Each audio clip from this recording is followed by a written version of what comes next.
Hello, welcome back to my channel. आज मी तुमच्यासोबत झटपट असं फ्राईड राईसची रेसिपी शेअर करणार आहे।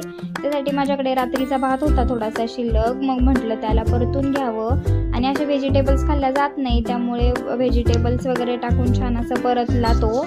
त्याच्यासाठी कांदा चिरून घेतला, तो तेल गरम करून त्यामध्ये परतून घेतला।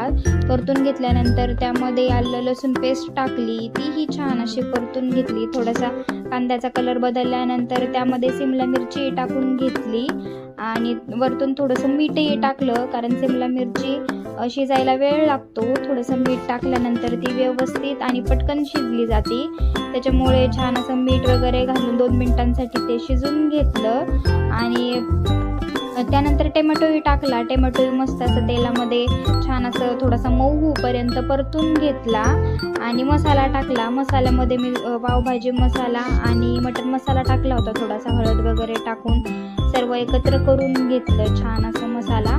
आणि थोडंसं पाणी सुटल्यानंतर भात होता तोही छान असा मोकळा केला आणि मस्त असा परतून घेतला। थोडीशी कोथिंबीर वगैरे घातली आणि मीठ वगैरेही घातलं थोडंसं वरतून।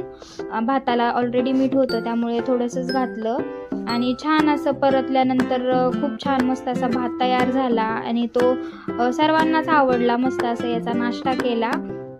तुम्हाला हा भात कसा वाटला, ही रेसिपी कशी वाटली नक्की कमेंट करून सांगा। व्हिडिओ आवडल्यास लाईक शेअर सबस्क्राईब करा आणि